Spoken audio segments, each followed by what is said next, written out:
Hi friends, welcome to Simha blogs. ఇవాళ నేను ఈ గ్లాస్తోనూ 2 గ్లాసుల కందిపప్పు పోసుకొని టమాటా పప్పు చేద్దాం అనుకుంటున్నాను.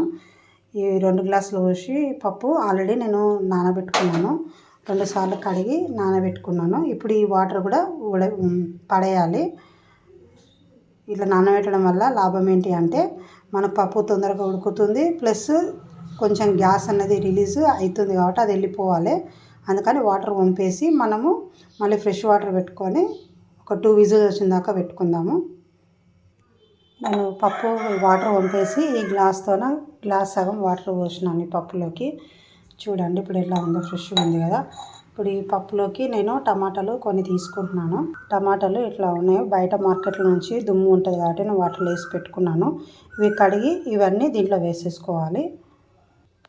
టమాటాలన్నీ ఇట్లా చిన్న చిన్న ముక్కలు కట్ చేసుకోవాలి.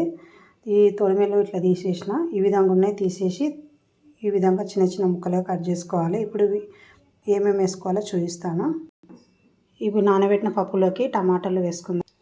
పప్పులోకి నెక్స్ట్ ఇంగ్రీడియంట్స్ ఎల్లిపాయలు, అలాగే పసుపు ఇంత వేసుకోవాలి. ఆయిల్ కూడా వేసుకోవాలి. ఆయిల్ మీడియం వేసుకోవాలండి, కొంచెం బాగుంటుంది టేస్ట్. అలాగే కొంచెం జీలకర్ర కూడా వేసుకోవాలి. టమాటా పప్పు బాగుంటుంది టేస్ట్కి. నేను టీ స్పూన్లో హాఫ్ కన్నా కొంచెం తక్కువ వేసాను. టమాటాలు ఎక్కువ అనిపిస్తున్నాయి కదండి, ఉడికితే కొంచెం అవుతుంది. ఎందుకంటే టమాటాలు కూడా పులుపు లేవు కాబట్టి నేను కొన్ని ఎక్కువ తీసుకున్నాను. ఇప్పుడు విజిల్ పెట్టి ఒక 2 విజిల్ వచ్చేంత వరకు ఉడికించుకుందాము. నానబెట్టకుంటే మనకు ఒక 3-4 విజిల్స్ పెట్టాల్సి వస్తుంది. నానబెడితే తొందరగా ఉడుకుతుంది కాబట్టి ఒక విజిల్ 2 విజిల్ వచ్చేటప్పుడు బంద్ చేస్తే సరిపోతుంది. ఇప్పుడు ఈ ఇంగ్రీడియంట్లోకి ఇంకో ఇంగ్రీడియంట్ అండి, అది మిరపపొడి.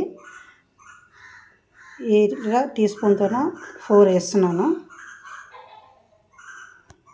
2, 3, 4. నేను ఉప్పు వేయట్లేదండి, విజిల్ వచ్చిన తర్వాత మనం రుబ్బుకునేటప్పుడు వేసుకోవాలి. ఇప్పుడు ఈ కుక్కర్కి క్యాప్ పెట్టి 2 విజిల్ వచ్చేంత వరకు ఉడికించుకుందాము. చూడండి ఫ్రెండ్స్, పప్పు ఉడికింది. ఇప్పుడు దీంట్లో మనకు కారం వేసుకున్నాం కదా, ఆ కారం తగ్గట్టు ఉప్పు వేసుకొని రుబ్బుకోవాలండి. పప్పు గుత్తును రుబ్బుకోవాలి. నేను రాక్ సాల్ట్ పడతానండి, ఇది స్పూన్నర వేసి రుబ్బుకుంటాను. ఇలా పప్పు గుత్తోనే ఇట్లా మెదిగించుకోవాలి, మెత్తగా మెదిగించుకో. ఫ్రెండ్స్ చూడండి, పప్పు ఇట్లా మెత్తగా రుబ్బుకున్నాను. ఇప్పుడు మనము పోపు చేసుకుందాం. పప్పులోకి స్టవ్ వెలిగించి నేను చిన్న గిన్నె పెట్టుకున్నాను. గిన్నె హీట్ ఎక్కిందండి. ఇప్పుడు పప్పుకు సరిపోను ఆయిల్ వేసుకుందాము.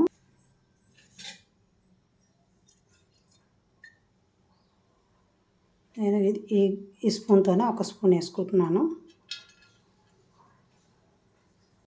చూడండి నూనె హీట్ ఎక్కుతుంది. ఇప్పుడు మనము ఒట్టిమిరపకాయలు వేసుకోవాలి.